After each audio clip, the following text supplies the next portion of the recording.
Okay, hello everybody. We are coming back now, aftermath of Thai New Year. So happy New Year from Thailand. And it was a great New Year, good Songkran. Looks like Thailand had a good time. Looks like a lot of revenue was generated here in Thailand. So that is really, really good news. So the original title I have for this video is BIS's quote unquote icebreaker, the IMF's UMU, long tail economics, and quote relative relevance unquote. Not exactly clickbait for YouTube. I totally get it. What few people are left on this channel that are actually watching me, I'm really glad you're here. And it means, I guess, you find something interesting in what I have to impart. And I'm really glad for that. And my purpose in making this, it's almost an archive for myself to a certain extent, because the events that are happening right now, especially out here in Southeast Asia, are really unprecedented. It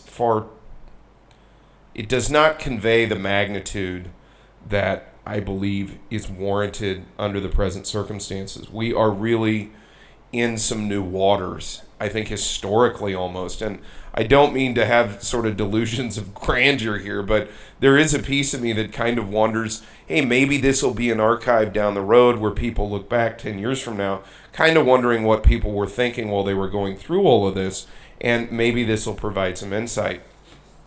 Kind of my purpose. Honestly, I backed into YouTube, as folks who may have migrated over from the law firm channel or Integrity Legal Thailand channel, you can see it. My format, I'm not some amazing YouTuber. And I have friends that are really great YouTubers. I've talked about them before. I look forward to having more friends, frankly, in the YouTube space. But I take YouTube tactically, whatever you want to call it. I just approach it, I guess, differently than other people. I kind of like what they are. Excuse me. Avoiding the snort. I want to get one of these mics where I can flip this on and off, but if you haven't figured it out by now, I'm a technological idiot, for lack of a better term. And, the other thing is, somebody sent me a message or something, said, do you think you're James Bond or something in Southeast Asia? No. I did an original video, which I never ended up putting up, and it's out there. I may do something with it. I don't know. But on that video, I talked about the James Bond poster. I have this because it's in Thai, and it's also the movie Never Say Never Again. And the one thing I've learned in Southeast Asia is never is not really a word you want to use very often. I don't think that's a good word to use, because things just happen out here, and anything can happen, I guess you can say. Back to what we're talking about here. Yeah, we're in a very interesting time, and I kind of want to talk about it in real time, and I also want to be clear, I'm not some kind of an expert. I'm not claiming I know what's going on. I just follow this stuff, and maybe if I can provide a little bit of insight, maybe I can do that. Now, sometimes I'm going to say some stuff that may be a little bit off the wall. I still think somebody in a comment called me a traitor. I don't know if they were kidding or not, but they called me a traitor for talking about Mike Pence running for vice president, which I thought people would understand the kind of semi-joke aspect of that, but I guess people didn't. So, and also, just some insight in the way my brain works. I'm an attorney by training, but I view myself as something akin to a systems analyst, where a lot of what I do, for example, in U.S. immigration U.S. immigration is a good example. Thai immigration, to some extent, is an example of this. You have to come to understand the institution that administers these laws, and because in order to understand how to process through the bureaucracy, you have to understand the system, the way it works, the institutional system, if you will. I find it very interesting. U.S. immigration attorneys, at least in my experience as a U.S. immigration attorney or an immigration attorney generally, have a lot more in common with tax attorneys than almost anybody else, because tax attorneys are dealing with the IRS all the time. That's an institution. You have to gain some institutional knowledge in order to understand how to practice that kind of law.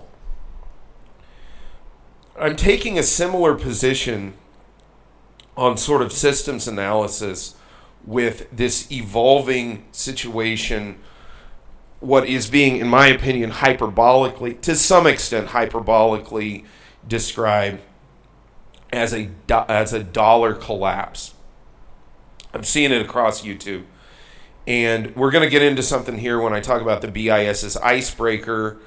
And I'll go ahead and link over to, I believe, George Gammon, Rebel Capitalist, did something on YouTube where he's talking about what BIS's Icebreaker is. And he actually comes out and says in his video that he believes that this Icebreaker technology or this Icebreaker program is effectively going to be run by the IMF. I'm going to get into that in this article I'm going to read here and then do some analysis. But I kind of want people to understand I'm not an economist. I've got some insight into economics as an amateur. I've lived abroad for 15 years.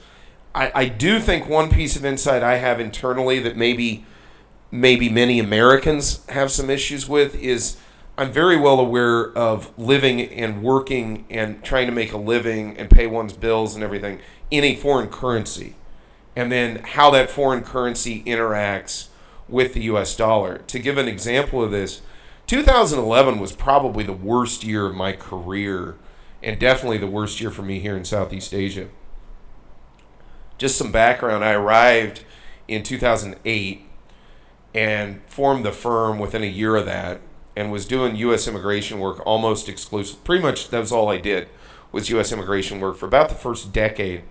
I was in Thailand. But in 2011, and people have often asked, how hard was it? Well, a lot of the U.S. immigration work I was taking on were men primarily who were in Iraq and Afghanistan. They had done R&R here in Thailand, and they met the love of their life, generally speaking, and wanted to take her back to the United States. So I did a lot of fiancé visas, a lot of U.S. marriage visas, just general U.S. family-based immigration.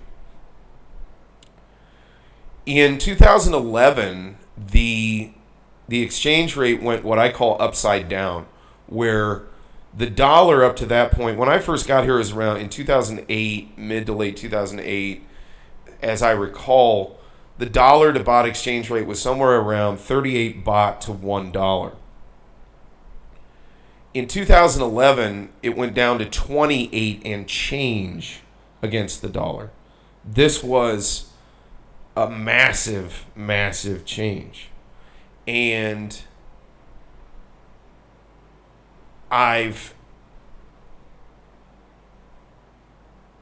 going through that experience was rather harrowing because I was charging in baht, my expenses were in baht, and here I am quoting in baht, and people were saying, wow, in dollars that's orders of magnitude more expensive than what I could get someone to do this work for here in the United States, charging in dollars. Now, as I explained to them at the time, which it didn't really make a lot of sense, or I think it was a factor people factored in, but at the end of the day, money talks. I would tell them, look, I'm in a unique position. I do these cases primarily out of Thailand. I'm here in Bangkok. If I need to, I can make an appointment, go deal with the embassy. At the time, we were doing 221G responses live in person down at the consular section. So I'd be down at the embassy a couple of times a week. These days, if I'm doing something that warrants it, yeah, you have to make an appointment to go down there and talk to them. But very rarely do you need to actually see them in person, which has its good and bad aspects to it. I'm not going to deep dive into that. Long story short, I was charging in baht, and the baht appreciated substantially against the dollar. And I almost washed out here in Thailand. I almost had to pack it up and call it a day. A variety of factors kept that from happening. Most notably, I started with my Thai law colleagues, the lawyers here in the firm that are Thai. We began diversifying into other fields, primarily Thai corporate law.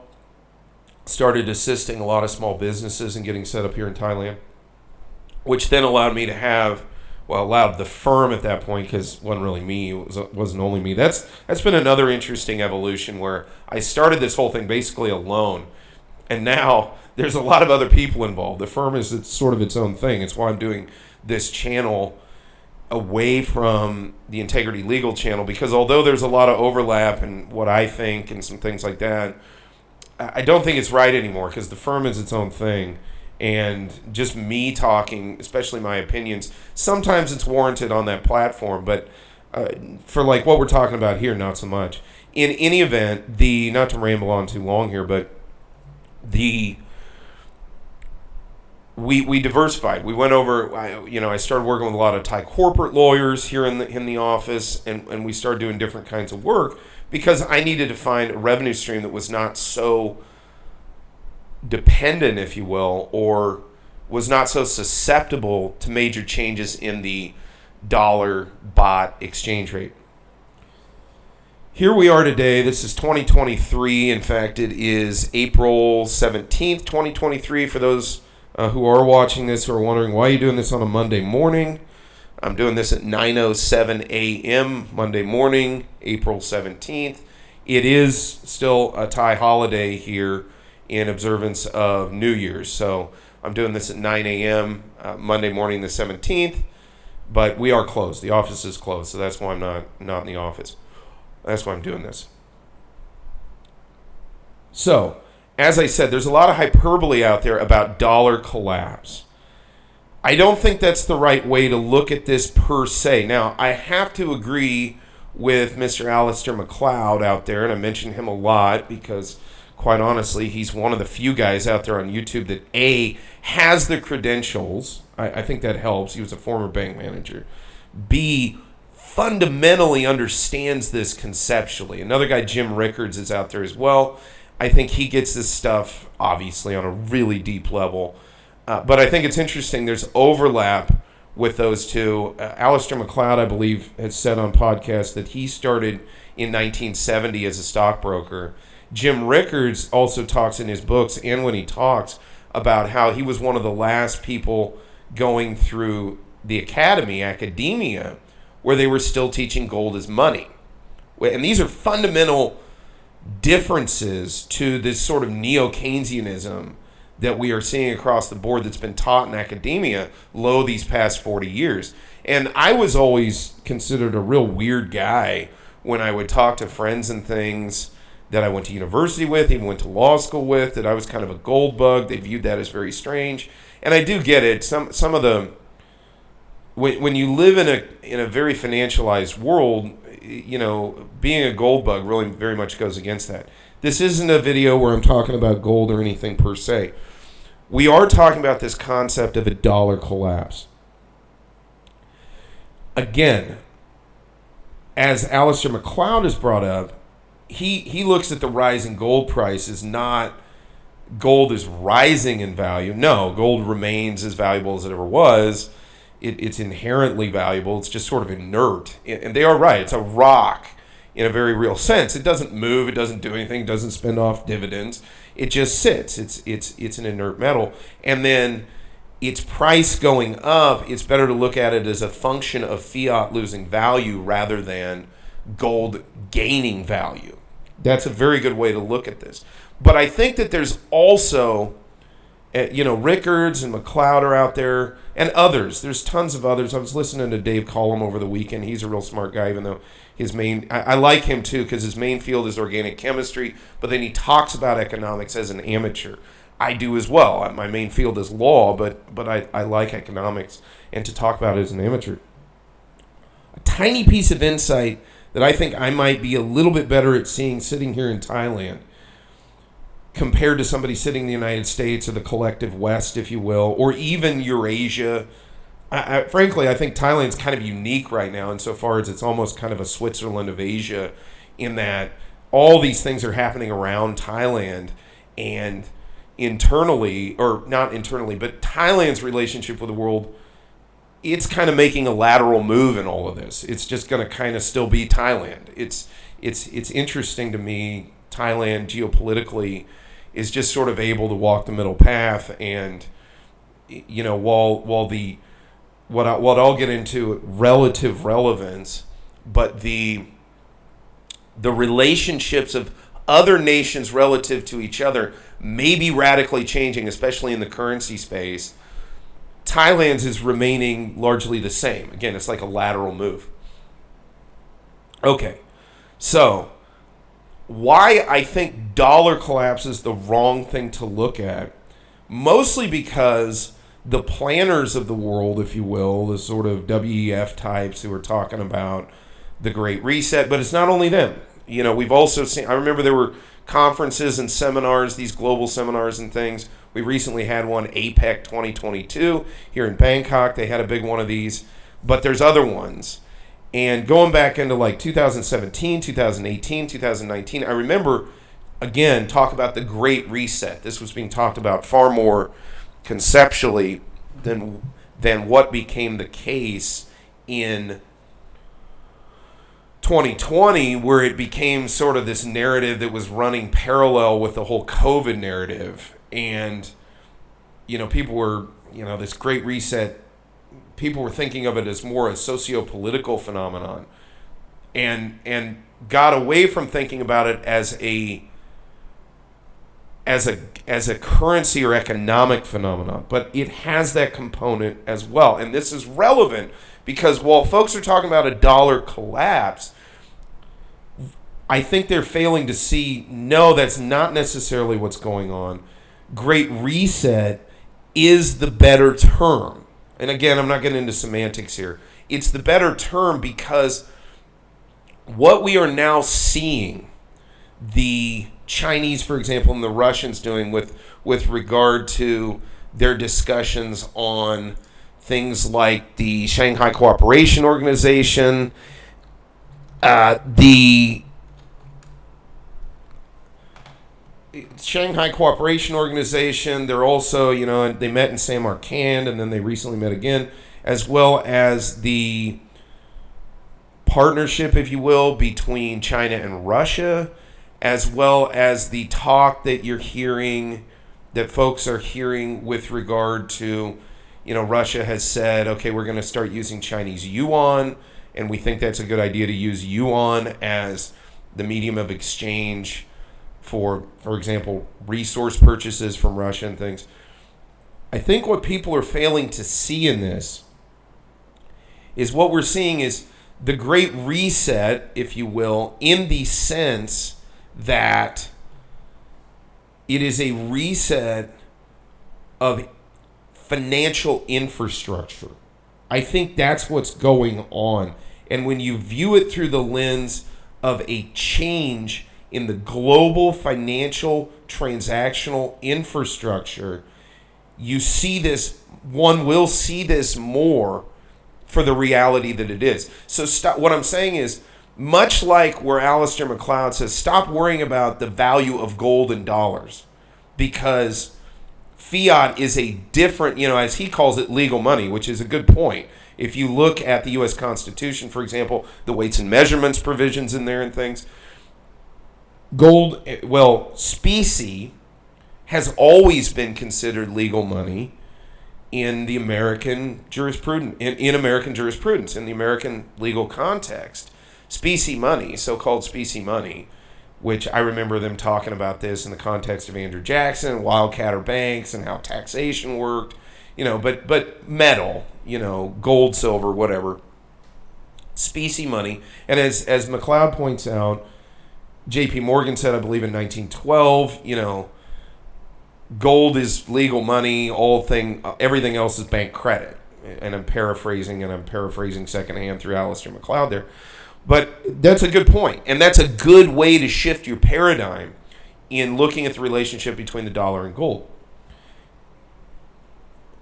The paradigm shift that I'm looking at with regard to all these people hyperbolically running around talking about a quote-unquote dollar collapse, and I'm not,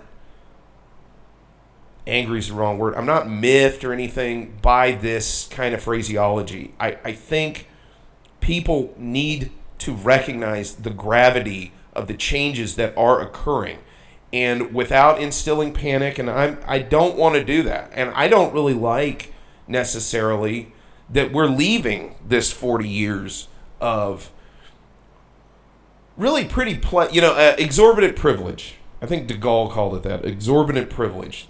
And when you have exorbitant privilege, and I'm not using this in the sort of new sense of the term privilege, not my point.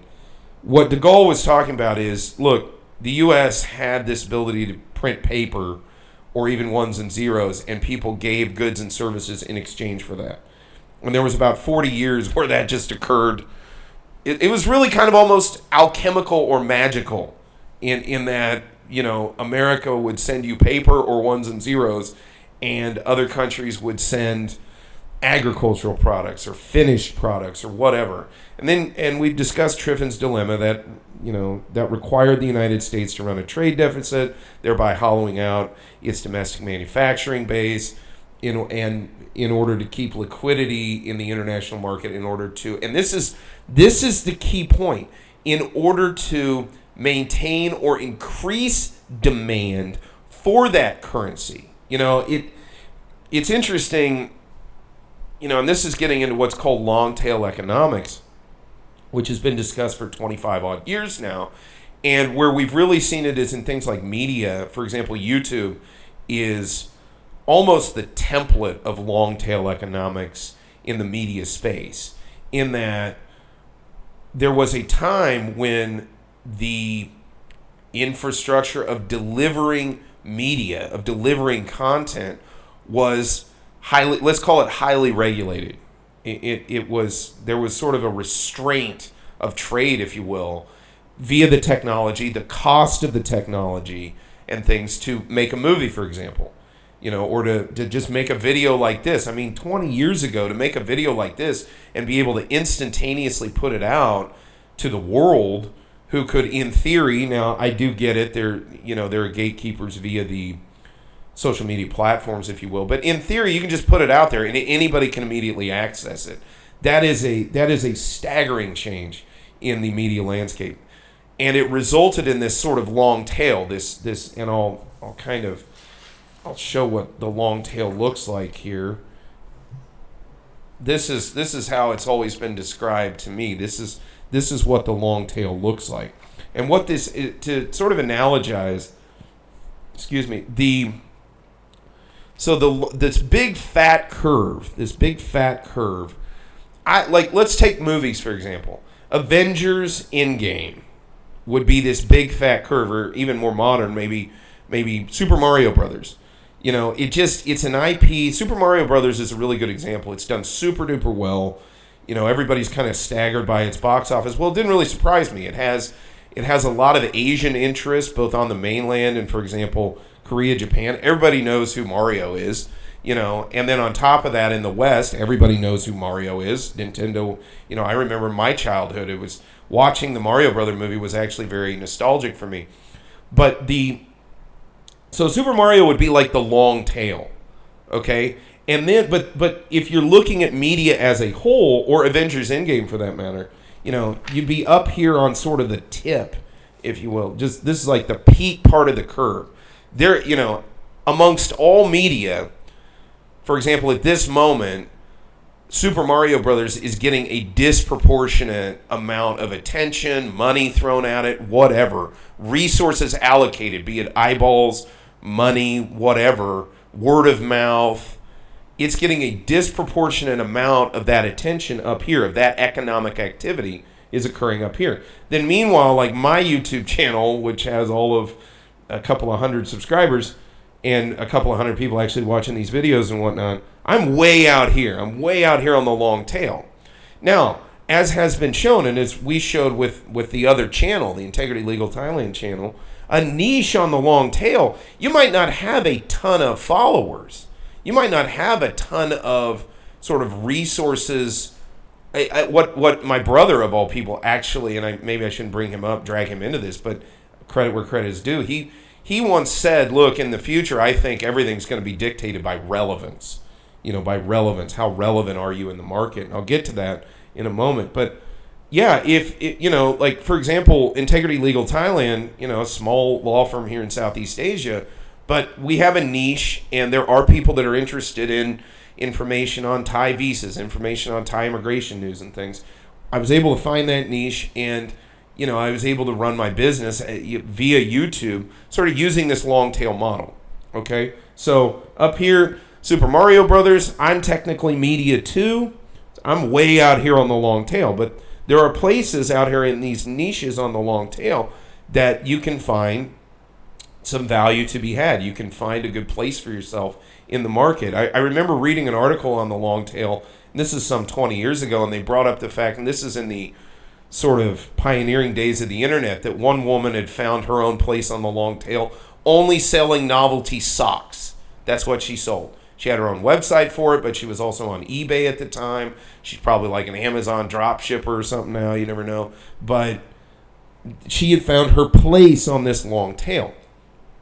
Back to the point I'm trying to make with respect to what I see going on in the currency market, or market's the wrong word, geoeconomics, what's happening sort of around us in the world, if you will, is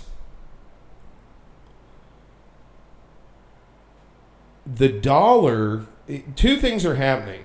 One, certain economies, jurisdictions in the world are looking for, and I want to be clear on this, because there's some people that are out there that say they're just looking to abandon the dollar. I don't see that. What I see is they're looking for alternative infrastructural ways to have a parallel system to the dollar system. And let's be clear, the dollar system, because when people are talking about a dollar collapse and all of this, I don't think they're taking into account this notion of a reset in terms of a system resetting. As it sits right now, for example, if you want to transfer money between banks, you have to use the bank wire system. That's SWIFT. SWIFT is effectively the dollar. When we talk about the dollar, and I don't even think people conceptually get this, when they think about it internationally, you're not just talking about $100 that you're holding in your hand. You're talking about the ability to move capital, resources from one jurisdiction to the other as quickly and efficiently as possible, as cheaply as possible. Well, the SWIFT system is presently the backbone of the infrastructure that allows that. And the SWIFT system is dollar-based. And for those who are unaware, I believe SWIFT is based in Belgium, and all the clearing goes through the New York Federal Reserve. So anybody that does anything through SWIFT, even if it's two different currencies, so Thai baht and whatever, Mexican pesos. Okay, let's say somebody wants to buy a container full of oil from Mexico. They want to buy it from the Mexican oil company. Not that Thailand needs that, but okay, let's just hypothetically say that. Even if it's a baht to pesos transaction, it occurs through SWIFT, which for a theoretical moment, it's converted back into dollars before being converted back into the other counterparty's currency. So if it goes baht to pesos, it goes baht through the SWIFT system to Belgium onto New York Federal Reserve. They convert those baht for a theoretical moment into dollars, then convert those dollars into pesos. That wedge is a tremendous benefit to the dollar system. In a sense, it makes the United States sort of a middleman for all transactions. This is huge. What I see being worked on right now is these other jurisdictions are working on a parallel system. And this parallel system is, it will have tremendous ramifications as time goes on with regard to the present system. It presumably is going to erode away demand to use the present system. And that's a major development. Now, as I've said in another video, for those who are saying this is, we're about to go over a cliff and things, I see that. I'm not discounting it, but this is one of those where people that have seen this coming are right in conveying the urgency to people who haven't to this point seen this coming. That's a very correct thing to do in my mind, morally and ethically, frankly, because I think people need to be warned of what's really going on in the world, because I think there are a lot of oblivious people to this. But while conveying that urgency and having come upon this early, sort of like an early adopter of a technology, if you will, having discovered this phenomenon early, I think those folks convey too much. As I've said in another video, I don't think this is just going to happen one day. They flip a switch and, the dollar just is worth nothing overnight. No, that's not how this is going to play. Because it's not about the currency per se. It's about the underlying infrastructure by which that currency is able to move capital around the world. That is what you need to be concerned about. That is what you need to be looking at, is these developments infrastructurally, which brings me to this article. And this is from, hold on, just give me a real quick second here. This is from prnewswire.com. The article is titled, and I have it here on paper, I just didn't have the link. The article is titled, "The Digital Currency Monetary Authority," which, where did that come from? I'll get into that in a minute. DCMA launches an international central bank digital currency, CBDC. And let me be clear, this is April 10th, 2023, 9:27 a.m. Eastern Time. So it's about a week ago for our time here in Bangkok. I'm going to read through this and comment on it as we go. Regarding BIS's Icebreaker, I'm going to put a link to George Gammon's video on this. He did a really good job explaining this stuff. BIS's Icebreaker, they were talking about this in theory. And as even Gammon brought up, he was just like, we're talking about this amorphous thing. We all know it's the IMF. And I'm going to get into this here in a minute. And it's going to be the IMF that does it. And now I'm sort of seeing this. If you go back, I believe it was pre-2018, IMF did a white paper and said, we're looking to introduce, and they used the term digital ledger technology in the context of the special drawing right. That like we're going to start playing with these technologies and may use them in the context.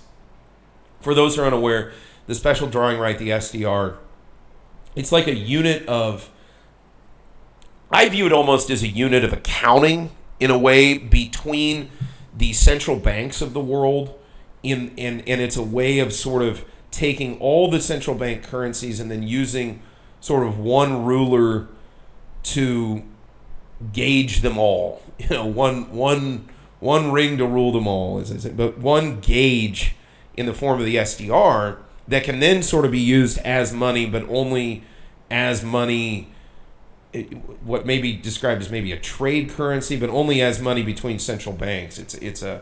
In a sense, it's almost an accounting trick, the SDR, is how I look at it. Keynes talked about this when he talked about the Bancor, I think prior to even Bretton Woods, when he talked about the Bancor. And something interesting Alistair McLeod brought up is that Russia, when it rejected Marxism, or at least ostensibly rejected Marxism, when the USSR fell apart, I think a lot of Americans don't really understand. Russia in the present is not the same thing as the USSR. They were wildly different things. But what I thought was interesting, McLeod brought up the point that when Russia threw out communism, basically, they had never adopted Keynesianism as a way of thinking. And Stalin once said, communism is socialism in a hurry. I would say an addendum needs to be added, much like John Nash added an addendum in his equilibrium theory to Adam Smith's postulation that everybody doing what's right for their own self-interest is the best thing for society. Well, John Nash came along and said, everybody doing things for their own self-interest and the interest of the group is oftentimes the most optimal. That was sort of an addendum of an economic law to that point, or an economic theory to that point. I think there's an addendum to Stalin's postulation, communism is socialism in a hurry. I would say an addendum to that is, and Keynesianism is socialism perhaps by subterfuge. Because that's what Keynesianism kind of is. It uses what has been described as the bezel. In my opinion, Keynesianism uses a level of bezel, and I can't remember who came up with that. I'll double check who came up with that. Bezel, B-E-Z-L.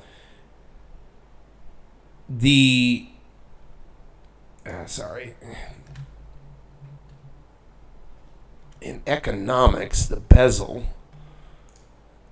I guess it's B-E-Z-Z-L-E. The level or proportion of financial sector activity that consists of hidden embezzlement varying in step with business cycle. And that's from Wiktionary, B-E-Z-Z-L-E, Wiktionary.org.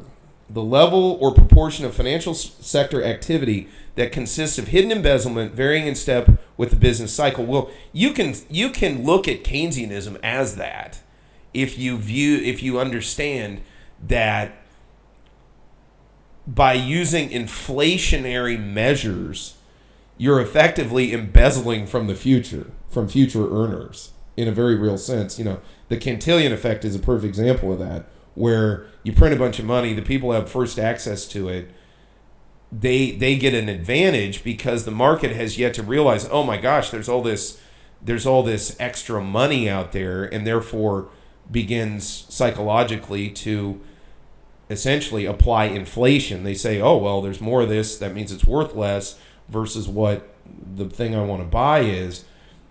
Bezel is very much ingrained in Keynesianism.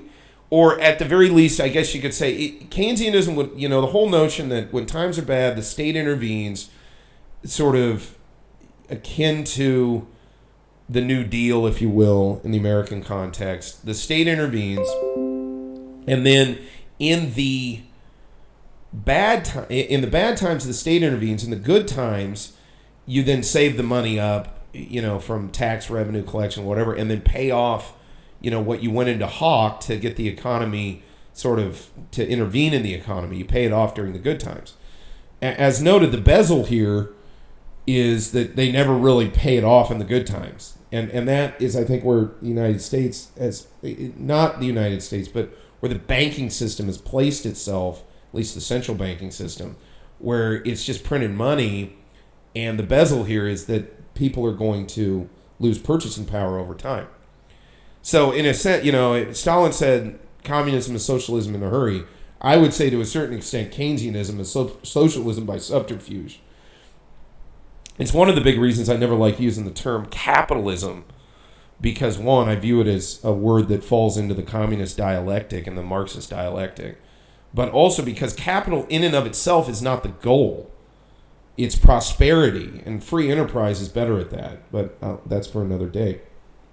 Okay, so going back, BIS's Icebreaker, George Gammon was talking about this, and they're talking about, hey, when we're doing these cross-border transactions, it's very cumbersome that we have to, and if you think about it, what is happening here is really about, what are we at, 80 years in the making? We're basically seeing, look, Bretton Woods was created at a time, it was created in the paper age, effectively.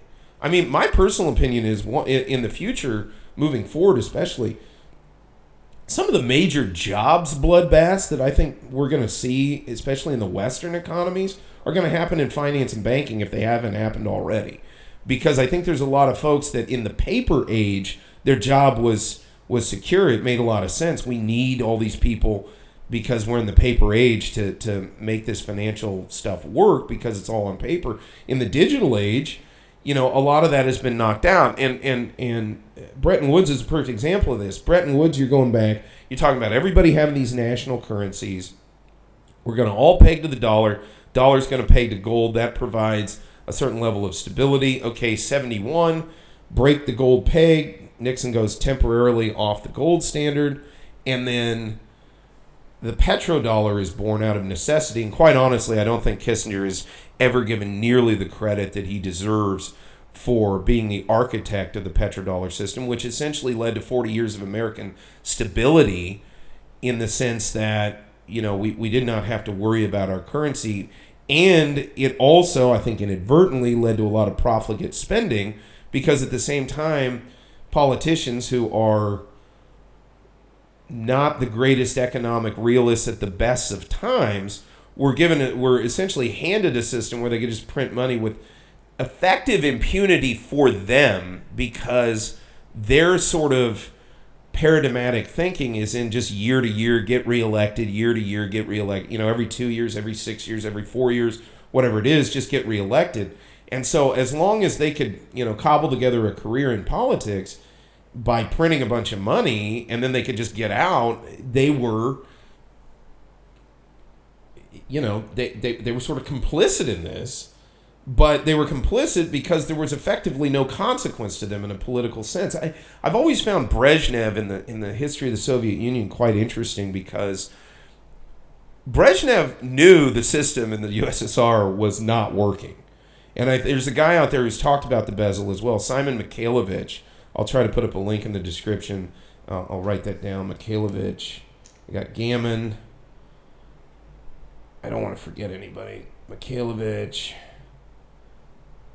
And by the way, I'm not doing this to try and grab onto them as some kind of parasite. I'm talking about them to give them credit for their ideas, because this is where I found it. McLeod's on there. Mikhailovich talked about this. He talked about the bezel a lot, but he also talked about, he left Russia. He was Russian. He was in the USSR, and he talks about this harrowing experience of leaving the USSR, and he saw in the late 70s that the system was not working, and he went to look for opportunity elsewhere. He went to look in the United States, which was a major move at that time. I mean, he's really admirable. You talk about pioneers. I mean, this guy, the pioneers didn't have anything on it. Somebody leaving the USSR, where you effectively they stripped you of your citizenship if you made this move. There was no turning back. And in fact, when you signaled to the government that this is what you wanted to do, they put you through this whole battery. He talks about it, this battery of, examination and scrutiny and tests, and whether or not they're going to let you go, and are they going to sign off on you leaving the country? And ultimately they did, and it was a whole thing. But, what I think is interesting, going back to Brezhnev, is Brezhnev knew the USSR's system was falling apart. Where I give Brezhnev credit is he just had to kick the can down the road until he died. What other politicians over the last 40 years have had in the United States, they just have to get, especially presidents. I really get kind of angry at presidents in the way that they will oftentimes, something that systemically they need to address, they'll oftentimes just say, well, it's not going to explode on my watch, so I'm not going to worry about that.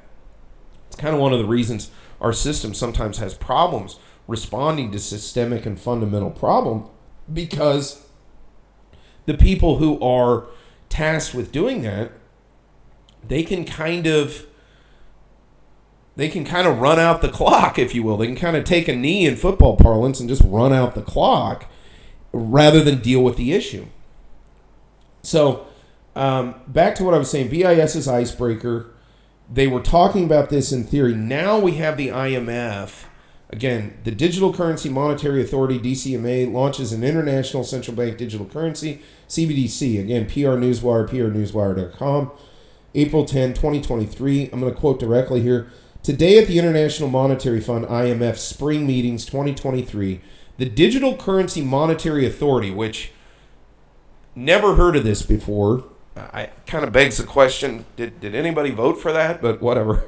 Announced their official launch of an international central bank digital currency, CBDC, that strengthens the monetary sovereignty of participating central banks and complies with the recent crypto assets policy recommendations proposed by the IMF. Excuse the snort if you heard that. Okay, so now we know this authority, it's emanating from the IMF. For those who are unaware, the IMF is a heavily American influenced international banking organization, sometimes referred to as the lender of last resort for central banks. When central banks fall apart, the IMF then steps in and, usually with an emergency loan. Now, there's a lot of controversy oftentimes which follows the conditions of these loans. There's a good book, Confessions of an Economic Hitman, which provides some insight into how this kind of works at a practical level with respect to geopolitics, but not getting into all of that. Long story short, this is what the IMF does. They sort of are if the BIS, the Bank for International Settlements, and a great book to read on that is the book called The Tower of Basel, BASEL, The Tower of Basel. If the BIS is the central bank of central banks, I would argue that the IMF is sort of the technician bank of central banks. They help make the system work in practice. BIS's charter is interesting. It's an interesting organization insofar it was entirely created under treaty. And it exists outside of any sovereign state. It's very much akin to like the UN, or maybe even historically there may be some data points that have analogy with the Sovereign Military Order of Malta, of all things. That's this sort of amorphous international organization that has sort of semi-sovereign status, very similar to the BIS. The BIS is an interesting creation. The history of it is fascinating. I'm actually quite fascinated by the BIS in many ways. But its fundamental function is gold allocation. That was what it was primarily set up to do, and it's my understanding it still does that.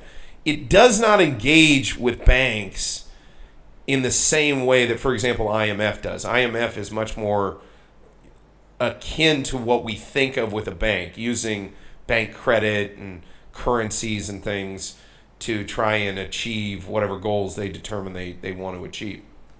So quoting further, and this is key, Universal Monetary Unit, symbolized as ANSI, ANSI, character U. I don't know what this character is. It's a U with two dots over it. So it looks like this. It's a U with two dots over it. I don't know if you can see the dots real well. It's like a U with two dots over it like that. So symbolized as ANSI character U with two dots over it, is legally a money commodity. Again, this language is key. Is legally a money commodity. A money commodity.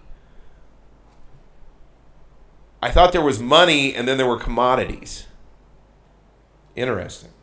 Can transact in any legal tender settlement currency and functions like a CBDC to enforce banking regulations and to protect the financial integrity of the international banking system. So interesting that they're introducing this, okay?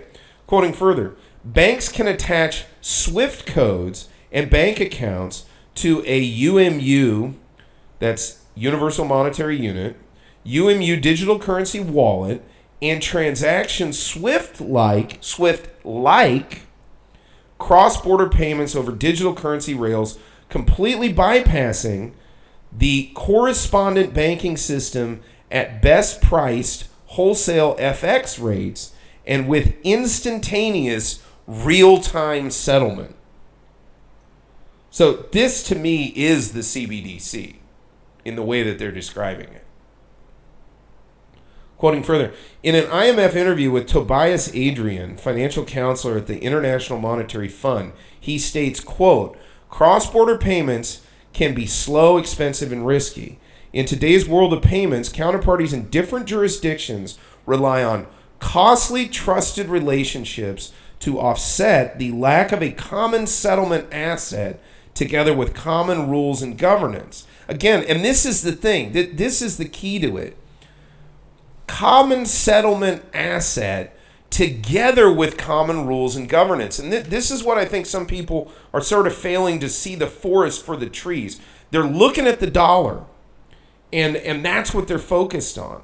But what they're not seeing is also common rules in government. So it's a common settlement asset. US dollar is an example of this. It's currently being used as a common settlement asset right now, sometimes referred to as the reserve currency, global reserve currency. As I've said in another video, I would say it is a reserve currency along with others, the euro being one and some other things.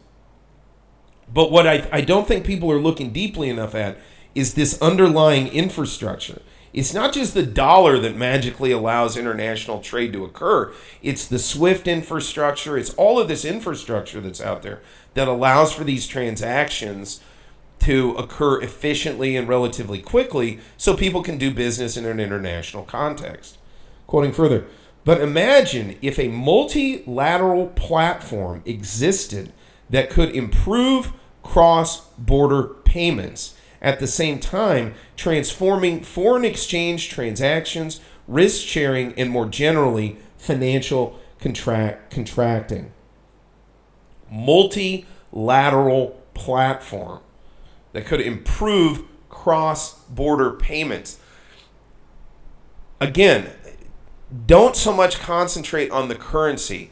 Concentrate on what is happening with the infrastructure of transfer, the infrastructure utilized for the transfer of capital. That is what is fundamentally changing behind the scenes here. That is what the IMF and the BIS are looking to, I think in their minds, improve upon. And I think there's an argument to be made that they probably will improve it in terms of efficiency and things. Now, I'm not going to go too deep into this, but going cashless, so to speak, not the greatest thing in the world. I'm very, very, very skeptical of the whole cashless movement. Cashlessness scares me, cashless transactions, because I want privacy. I don't need the government knowing every little thing I'm buying. I think we could end up with a hybrid system long term where cash continues to be used sort of locally at the nation state level, but then when the nation states can, interact with one another in an international financial context, they're utilizing what can only be described as basically CBDC, central bank digital currencies. That's probably where we're going. Again, when the age of paper is ended, we're in the digital system. What you're watching is, again, I think this is why there'll be a bloodbath in commercial and even central banking in terms of jobs, because a lot of folks are going to be rendered redundant with the end of paper. And what you're seeing with the end of Bretton Woods, in my opinion, is the end of this paper system. Because it is rather ridiculous at this point, to an extent. It is and it's not. But I understand the argument that says this present system of, okay, you've got this national currency, we convert it into this reserve currency and then convert it maybe into somebody else's national currency. That's just a lot of inefficiency. Now, when global entities start talking inefficiency, it worries me because efficiency can oftentimes mean the little guy makes a lot less money. But leaving that aside, I do understand the argument that, the old Bretton Woods system has largely become inefficient. It doesn't really comport with the realities of the real world in 2023. I can see it. And even the petrodollar system, which sort of, in a sense, you could call it Bretton Woods 2.0. They basically just replaced gold with oil, although that had tremendous geopolitical consequences when they did that. Most notably, the rise of Saudi Arabia as a major regional and international, a country to be reckoned with, if you will. The petrodollar system made Saudi Arabia very, very relevant in terms of international economics and geopolitics. So again, the point I'm trying to get across here is, yes, there are concerns to be had with the dollar. There are concerns to be had with many currencies actually right now. I don't think any currency is in a great position. I mean, hence the reason the Russians are effectively co-opting, if you will, or you could say the Chinese are co-opting the Russians. The Russians sort of see that, okay, yeah, our ruble as sort of a reserve currency, that's not overly feasible. But if we combine this with the yuan, especially this digital yuan, which has already been rolled out, they can see that may be sort of a an amplifier, if you will, of their capability to interact in the global economic system. They can see that, I think to them, they've reasoned that by hooking the two together effectively, hooking the ruble together with the yuan, they can sort of punch above their weight, for lack of a better term. Both sides of that equation can. The Chinese see the benefit because the ruble and their relationship with the Russians allows them to buy natural resources, which China needs. So what I'm trying to say here is maybe stop focusing on the currency and start focusing on the infrastructure by which capital moves across the world. That may be the better thing to look at. Okay, quoting further. According to Daryl Hubbard, the executive director of the DCMA and the chief architect of UMU, again, UMU stands for Universal Monetary Unit, quote, this vision expressed by the IMF is the exact solution the DCMA is delivering to central banks worldwide. Well, what a shock that the IMF would produce the exact solution that the DCMA, which operates under the auspices of the IMF, would come up with. I'm not really surprised by that. Quoting further, adopting a global localization public monetary system architecture, UMU can be configured to operate according to the central banking regulations of each participating jurisdiction. That's an interesting one. I have had this theory for quite some time that something akin to this would come along where in the background, call it the SDR if you will, would be in the background. It's sort of akin to General Motors. General Motors, unlike, for example, Ford, which Henry Ford took the position, I'll sell you a Model T, you can have whatever color you want as long as it's black. General Motors went a different way. They said we have multiple brands and we're going to present different cars to different people. And I think the jury's still out as to who was right in that. I think it was a combination of them both, but the market's going to kind of decide what it wants. But the point I'm trying to make is, so within General Motors, there was Chevrolet, Cadillac, I believe Buick. I'm trying to think of... Okay, let's just say those three. I think those were all GM. Chevy, Cadillac, Buick. Buick was sort of like a step down from a Cadillac, whatever. You were a little more conservative, but you still wanted kind of a nicer car. The point is they had multiple brands, but the buyer was buying from the same place, whether they knew it or not.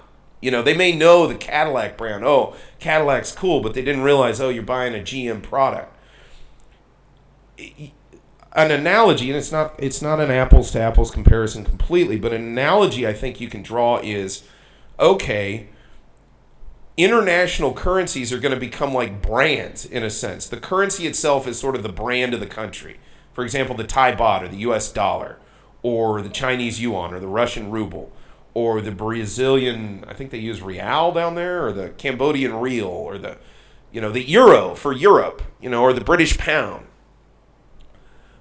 Back behind the scenes, much like General Motors was the mother company that was producing Cadillac, Chevy, and Buick, back behind the scenes, the SDR will sort of, or this universal monetary unit, and what the BIS is calling the Icebreaker, will sort of operate in the background. That will be what these, the person on the ground, for example, here in Thailand's not going to stop using baht. But when Thailand or the Bank of Thailand interacts with the Bank for International Settlements, the IMF, or another central bank, and as we've discussed in another video, and as another video which will go up on integrity, which will discuss it quite more truncated fashion, the ASEAN has come out and said, hey, we're looking to expand our use of regional currencies in bilateral trade. And this was sort of, again, I saw a lot of folks on YouTube clutching their pearls, worrying about this. It's something to be concerned about. But again, it's the system, it's the infrastructure you should be looking at. It's not tomorrow, ASEAN's going to stop using the dollar. No, that's not what's going to happen. They're setting up these parallel infrastructural systems where these countries can interact with one another. My point being, if you look at it from the top down and the bottom up, as Huey Long once said, high papa lorum and low papa hiram, if you look at it from the bottom up, the average person on the street, me for example, I'm not going to cease buying my pineapple from a street vendor in anything but bot. But what I don't realize, much like the buyer of a Cadillac may not have realized, is behind all of that, the Bank of Thailand it will probably in the future be interacting with the IMF or the BIS in these digital systems, and these what I've heard described as a trade currency sometimes, but over this digital infrastructure, which is going to be different from what we're using now. Again, what they say in here, where they say, again, quoting directly, banks can attach SWIFT codes and bank accounts to an UMU digital currency wallet and transaction SWIFT-like cross-border payments over digital currency rails, completely bypassing the correspondent banking system at best price wholesale FX rates and with instantaneous real-time settlement. So it's going to bypass the correspondent banking system, which that's sort of the Bretton Woods kind of model, where you have the national currency, it converts over into the reserve, and then it converts back to another national currency. This is going to go around all of that. It's going to, again, it's very akin to like Bitcoin, I think, on a certain level. Although, as many other YouTubers have brought up, CBDC and Bitcoin are miles apart, but they have similarities where, again, in the past, you had to use this sort of hub and spoke model. Again, if you wanted to transact between Thailand and Tanzania, Thailand would send baht through the SWIFT system. It then goes through the New York Fed. It becomes dollars for an instantaneous moment, and then it becomes the local currency, for example, of Tanzania for an instantaneous moment. That's how I understand the system to presently operate, or at least it all flows through this single gateway. Now, as I haven't really gotten to, China and Russia are working on an alternative to this in a Eurasian context. I think it's called CIPS, CIPS, is sort of the Chinese semi-equivalent to SWIFT. They're setting up their own infrastructure. But now it's clear IMF and the BIS have been talking about these changes to the global banking infrastructure. And again, concentrating solely on the dollar and its relative value to other currencies, I think fails to see the much more fundamental shift that is happening here. It appears to me, we're moving away entirely from the system that operated basically throughout the 20th century and thus far into the 21st. We're moving away from it. Even though it's the same people who will be administering it that administered the last system, the underlying system itself is changing. Quoting further, adopting a global localization public monetary system architecture, UMU can be configured to operate according to the central banking regulations of each participating jurisdiction. Again, so the person here in Thailand just goes along buying and selling stuff in what they perceive to be as Thai baht, which it is locally, but then when Thailand sort of interacts at a financial level, going cross-border, or even individuals, I guess in theory, it's going to be this sort of parallel system, as I understand it. Quoting further, George Walker, a partner at Practice LLP, specializing in international law, facilitated meetings between the DMCA and the IMF, states, quote, although the IMF has not officially endorsed Universal Monetary Unit, in reviewing the DCMA's white paper and in weekly team discussions, the IMF has yet to state any objections to UMU's FX premium rates and its monetary sovereignty approach. Interesting. So IMF has not actually said, hey, we're doing this, but they're also not saying we don't like it either. And again, it's my understanding, going back to quoting at the beginning here, International Monetary Fund spring meeting, the Digital Currency Monetary Authority announced their official launch in an international central bank currency. Again, I think they're all sort of one thing, even though they're not overtly saying it. I believe that it's operating under the auspices of the IMF because they're doing it at the IMF's meeting. Quoting further, according to Daryl, UMU is not attempting to disrupt the international monetary system, and that I thought was key. I'm going to come back to that. Give me just a minute. Quoting further, it says, if fact, I think they meant in fact, but if fact, it strengthens it by helping the IMF achieve its stated mandate to provide economic and financial stability to its member states. UMU is a game changer in how cross-border payments are transacted and mitigates against seasonal and systemic local currency depreciation. So on the one hand, and again, I think this is key for the people who are really keenly watching this. I don't think they're fully they're so, it seems like a lot of people are very wound up in the notion of a dollar collapse or a currency, reserve currency changeover. That's not where the rubber is hitting the road with this. It's these infrastructural changes that are going to have the tectonic implications within geoeconomics. It's these infrastructural changes, and I think it's really interesting. UMU is not attempting to disrupt the international monetary order. Yeah, I think that's really key, critical. The folks that are out there worried that like the dollar is going to completely collapse, and sort of we all are beyond Thunderdome, at that point, like in a Mad Max world. I'm not saying that's wrong. I think that there could be a scenario where it plays out that it could happen. Anything can happen. It's like quantum physics. You have to sort of account for the possibility that a pen sitting on the table, due to the nature of quantum physics, could in theory end up on the floor, even though nothing changed about the table. Yes, that's out there, but there's the possibility of, to quote Ghostbusters, Peter Venkman, dogs and cats living together, mass hysteria.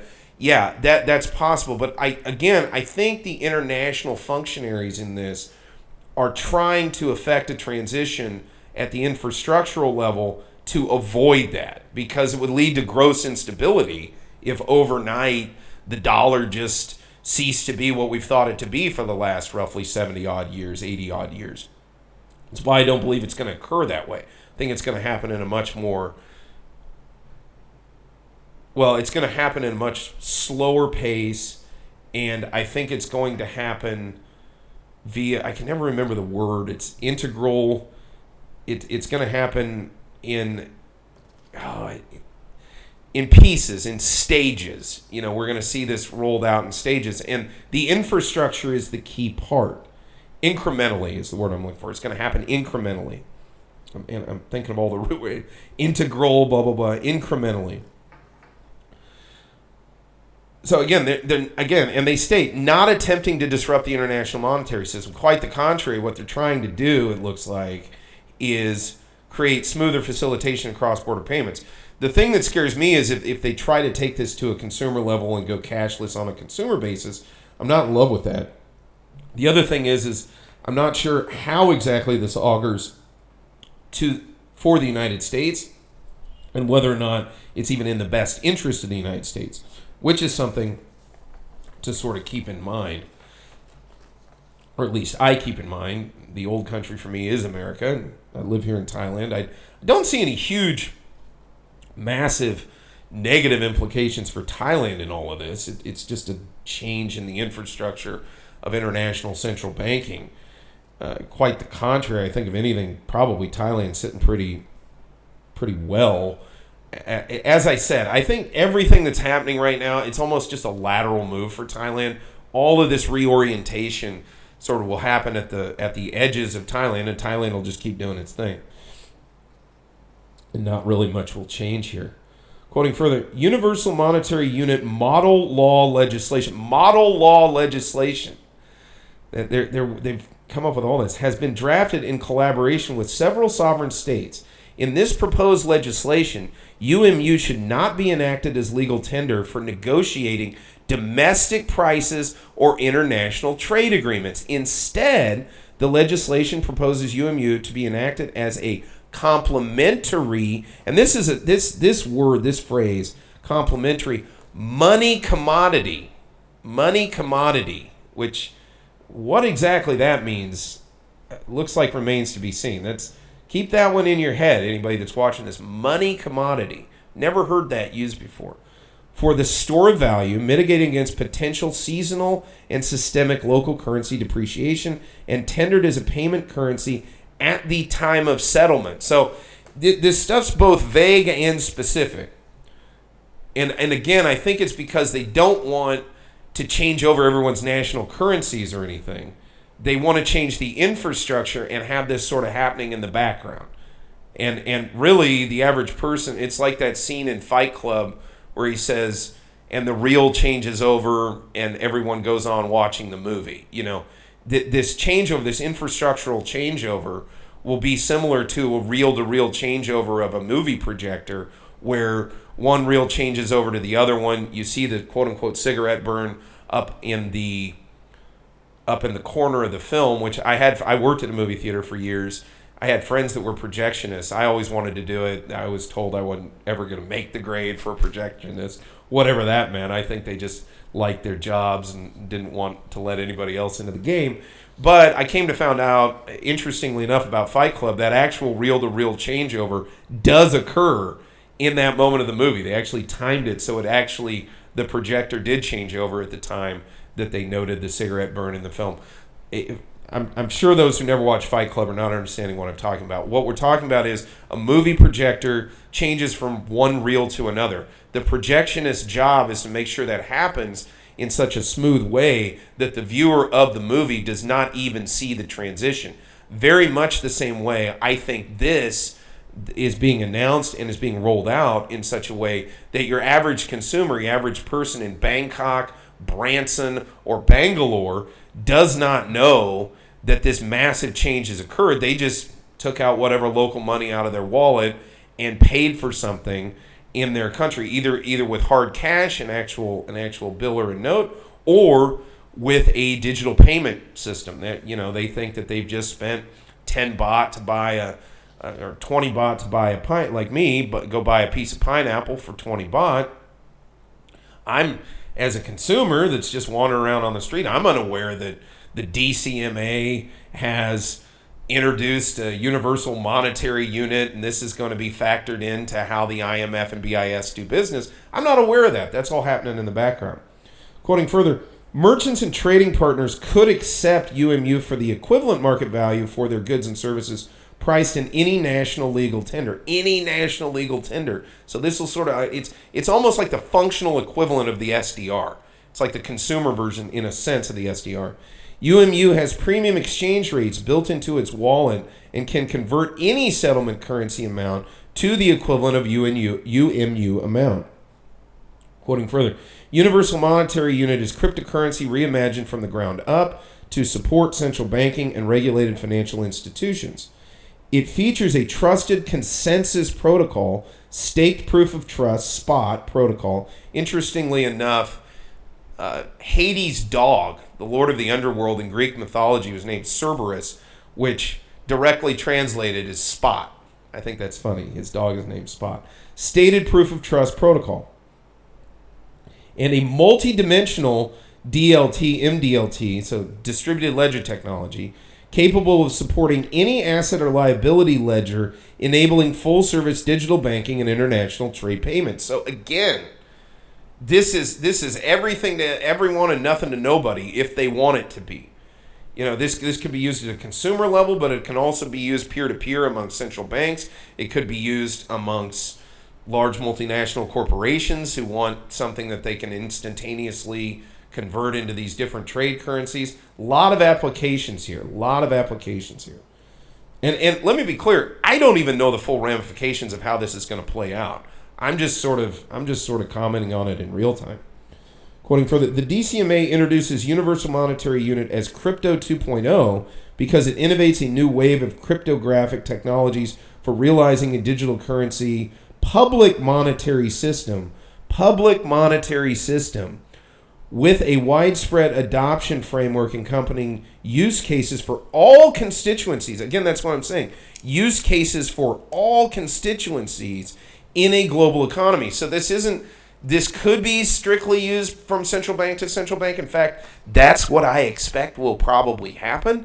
This will be occurring, and only those in the banking system, in the central banks, will sort of have seen the change at the beginning, but then over time, it has the ability to be used at lower level, for lack of a better term, at lower levels of the economy, all the way down to the consumer. They could put it into a wallet and use it like any other national digital currency.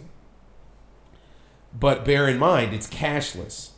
And again, DLT, distributed ledger technology, that's a blockchain. That means all the transactions are being tabulated. So on a consumer level, I'm not really thrilled by this.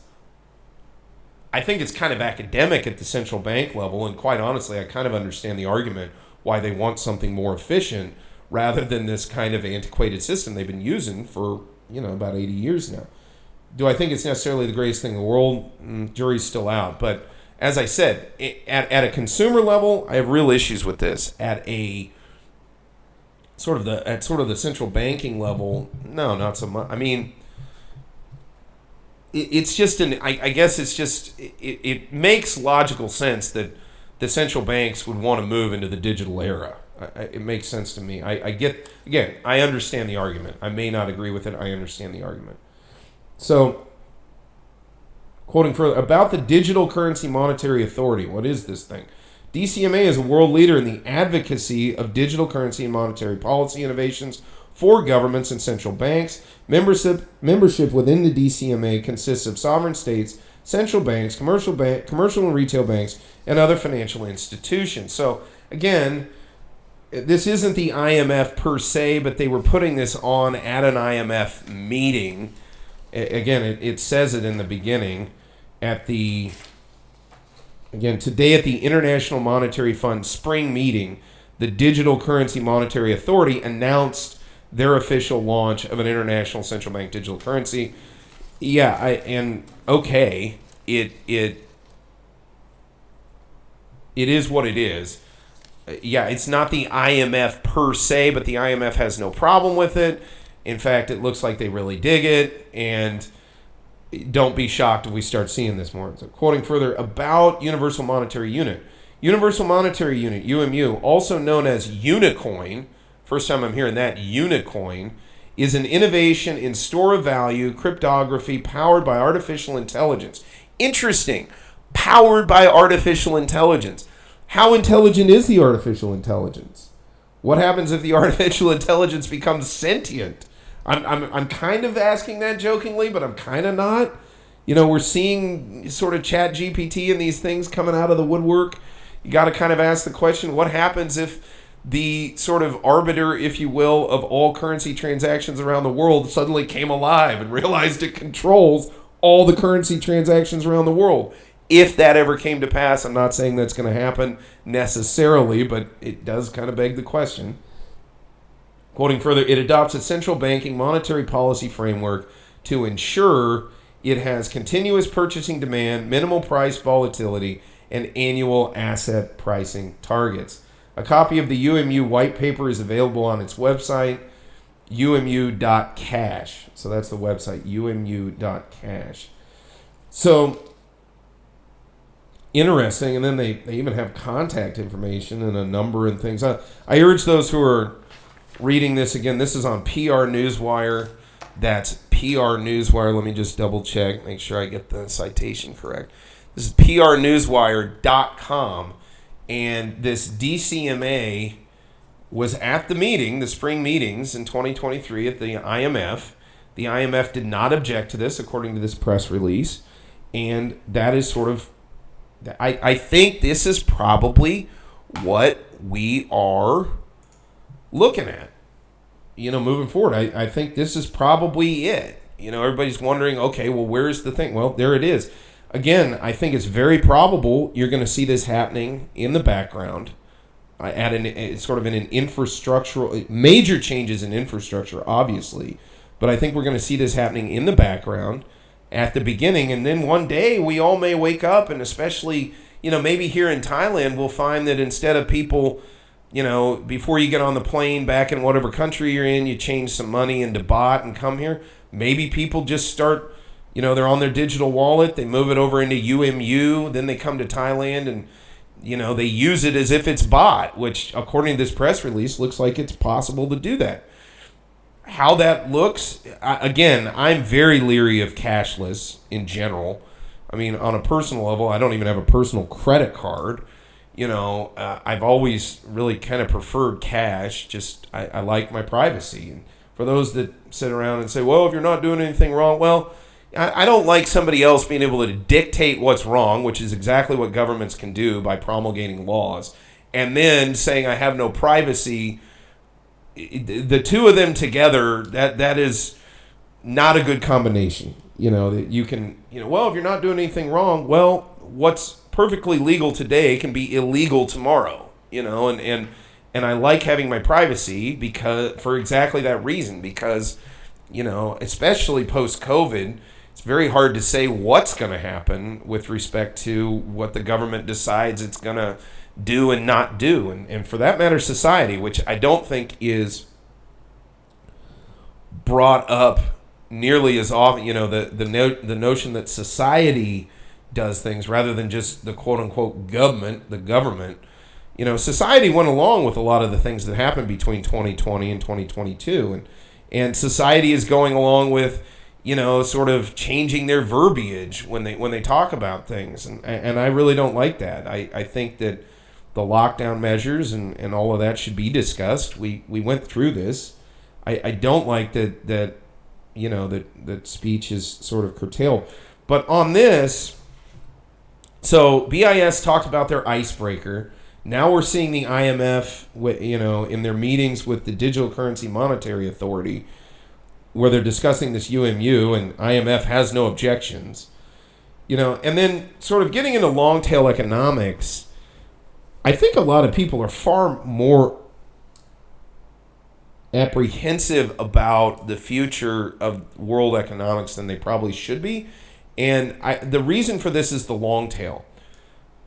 The long tail was highly, I think, disruptive, in many ways somewhat destructive to old business models. We saw this happen. I mean, I think it's interesting. I was talking to somebody the other day on the phone about the way they used to make movies and how you could end up, we were talking about the movie About Schmidt with Jack Nicholson. Kathy Bates is in it too. And we talked about the fact that like half the movie was really funny and good and the other half was really boring. And that there was a time, like sort of pre-digital, sort of pre-YouTube, there was a time when you had to get a bunch of people together and make a movie, and you could end up making sort of a movie that was sort of half good, half bad, but a lot of work went into it. And part of that came from the fact that the means of creating content was not democratized effectively.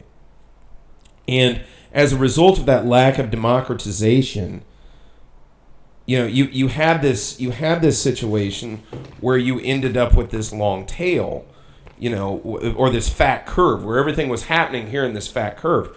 With the internet coming along on this at this point, if you look at it like a timeline, this was sort of the point at which there was democratization, and you could have these littler, if you will, producers, content creators, or whatever, operate and be viable. For example, YouTube's a perfect example of how those folks can be viable. I think very much this infrastructural change, this UMU that IMF is talking about, this icebreaker that BIS is talking about, in a very real way, it's kind of the YouTube of currency, if you will, where there's going to be major currencies.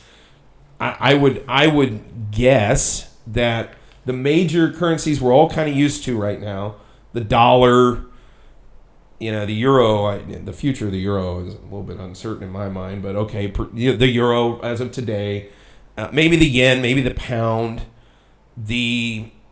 if the euro did break and we went back to national currencies, I have to imagine the Deutschmark and maybe even the French franc would kind of be one of those fat side of the curve currencies. And then you'll have little countries that may, through comparative advantage or just finding a niche, their currency may have this kind of weird niche value in the global trade system, and then they'll use the infrastructure of this UMU, this icebreaker, to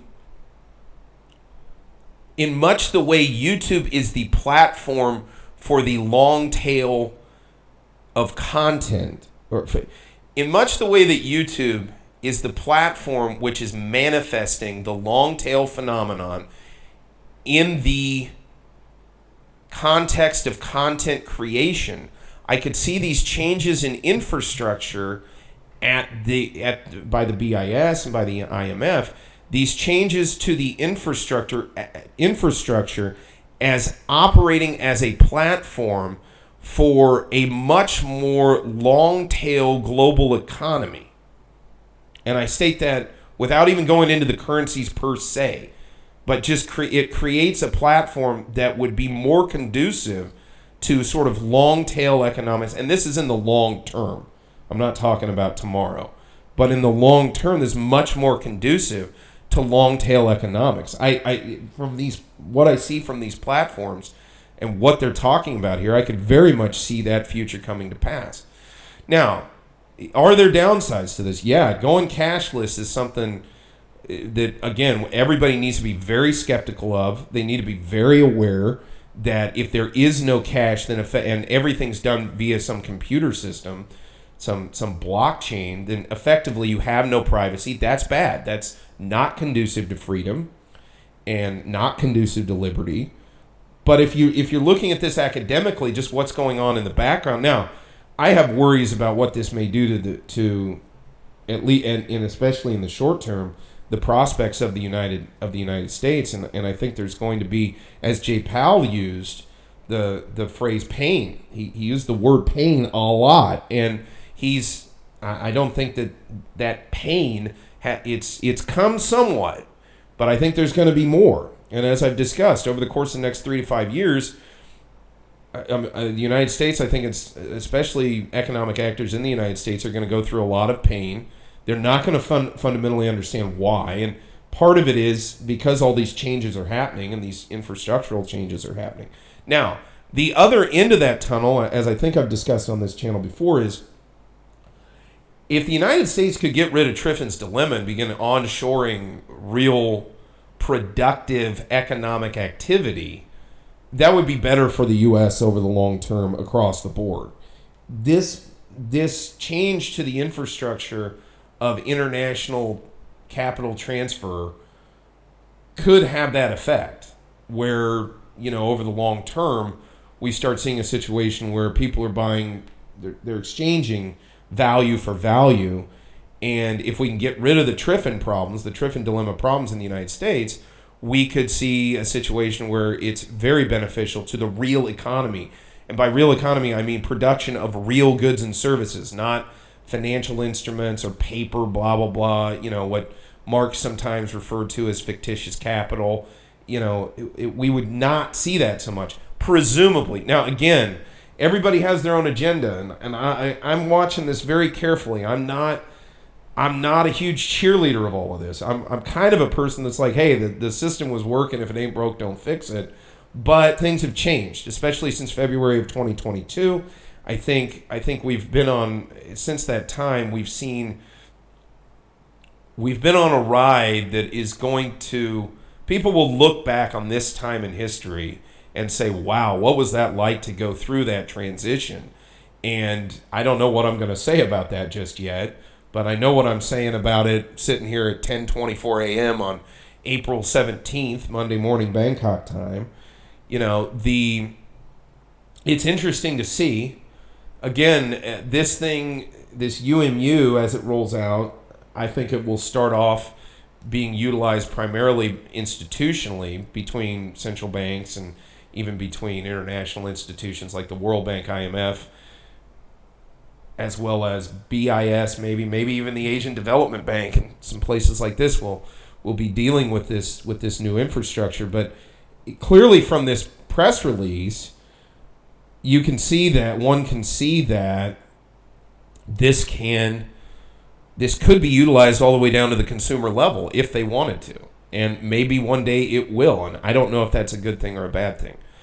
With regard to relative relevance, again, I think relevance is fast becoming the coin of the realm amongst those in what I will call the sort of symbol mover space. So people that are operating primarily online, basically anybody that can, YouTube is a perfect example of this, but people that are making their money by being a sort of a digital presence. Relevance is extremely important. And I think relevance is going to have a disproportionate amount of importance to Americans moving forward. But just because that's how our economy is so sophisticated in the United States that relevance really is the coin of the realm within that economy in many, many ways. And it's interesting, I was listening to a live chat between my friend Andrew Esquire up on his Legal Mindset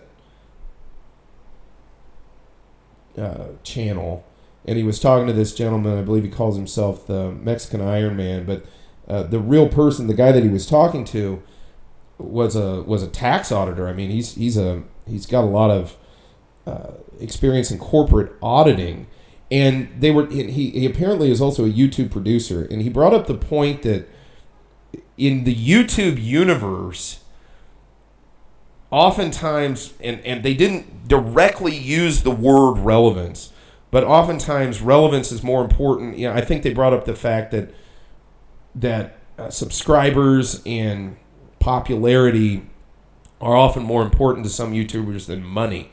And in the very sophisticated economy of the United States, or the sophisticated economy as it exists here in April of 2023, relevance is extremely important. There's another way to look at relevance, I think, in terms of global trade over the course of this long tail, where we may end up in a global economic system that does not have one singular supply chain, that instead has multiple supply chains that have sort of a hub and spoke in different places. So there may be sort of one supply chain that's focused on Moscow, and then one that's focused on Beijing.